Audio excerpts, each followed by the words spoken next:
দাদা ছিলেন তখনকার বাংলা চলচ্চিত্র জগতের প্রখ্যাত অভিনেতা। তিনি চেয়েছিলেন ভাইও তার পথেরই পথিক হোক, কিন্তু ভাই একাধারে সঙ্গীত আবার অন্যদিকে চলচ্চিত্র, দুই মাতিয়ে রাখলেন সারা জীবন। জানেন তিনি কে?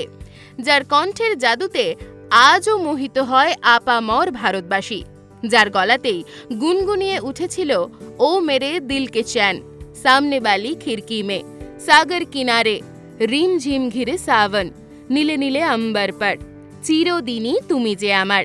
হয়তো আমাকে কারো মনে নেই, আকাশ কেন ডাকে, আমি যে কে তোমার, আমার স্বপ্ন যে সত্যি হলো আজ, এক পলকের একটু দেখা।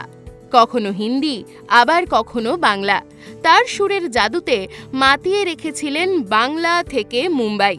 তিনি আর কেউ নন, আমাদের সকলের প্রিয় আভাস কুমার গাঙ্গুলি। কি নামটা চেনা লাগলো না তো? একদমই তাই, কারণ আমাদের কাছে তিনি কিশোর কুমার। বাঙালি বাড়িতে জন্ম তার। কর্মজীবন শুরু হয় দাদা অশোক কুমারের মতোই অভিনয় দিয়ে। 1946 সালে তার প্রথম ছবি শিকারী মুক্তি পায়। অভিনেতা হিসেবে শুরু করলেও তার মন মজেনি অভিনয়ে। এরপর হিন্দি বাংলা বেশ কিছু চলচ্চিত্রে অভিনয় করেছেন তিনি। প্রসঙ্গত 1946 থেকে 1955-এর মধ্যে 22টি ছবিতে কাজ করেন কিশোর কুমার। তারপরেই ধীরে ধীরে গায়ক, গীতিকার, সঙ্গীত পরিচালক হিসেবে আত্মপ্রকাশ করলেন এই সঙ্গীত শিল্পী কিশোর কুমার। ভারতের বিভিন্ন ভাষায় গান গেয়েছিলেন তিনি, যার মধ্যে রয়েছে বাংলা, হিন্দি, মারাঠি, অহমিয়া, গুজরাটি, কন্নড়, ভোজপুরি, মালায়ালাম, ওড়িয়া এবং উর্দু। এছাড়াও তিনি তার ব্যক্তিগত গান সংকলনেও বিভিন্ন ভাষায় গান গেয়েছেন।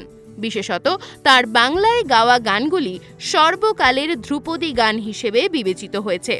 খেমচাঁদ প্রকাশের সুর, জিদ্দি চলচ্চিত্রের গান গেয়ে কিশোর গায়ক হিসেবে নিজের পরিচিতি তৈরি করেন।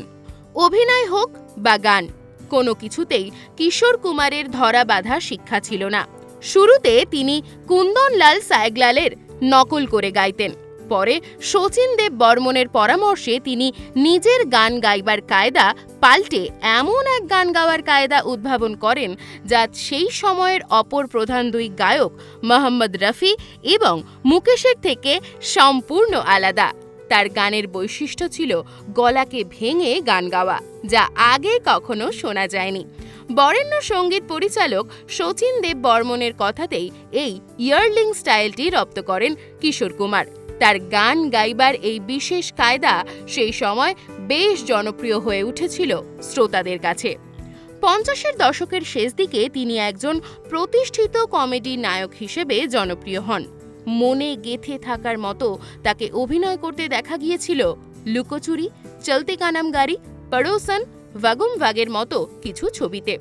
কিশোর কুমার পুরুষ ও মহিলা উভয় কণ্ঠেই গান গাইতে পারতেন। তার গাওয়া আকে সিধি লাগে দিল পে গানটির কথা প্রায় সকলেরই জানা। এই গানটিকে ছেলে ও মেয়ে উভয় কণ্ঠেই গেয়ে অনুরাগী মহলে জনপ্রিয়তা অর্জন করেছে কিশোর কুমার। শেষ জীবন গভীর একাকিত্বের সঙ্গে কাটিয়েছিলেন এই কালজয়ী গায়ক। অবশেষে 1987 সালের 13ই অক্টোবর মুম্বাইতে মারা যান এই কিংবদন্তি শিল্পী। আজ সেই এভারগ্রিন সিঙ্গার কিশোর কুমারের জন্মদিনে জিও বাংলা জানায় বিনম্র শ্রদ্ধা। এই রকম আরও নতুন নতুন ভিডিও পেতে নজর রাখুন আমাদের চ্যানেলে। পাশে থাকা বেল আইকনটি ক্লিক করতে ভুলবেন না।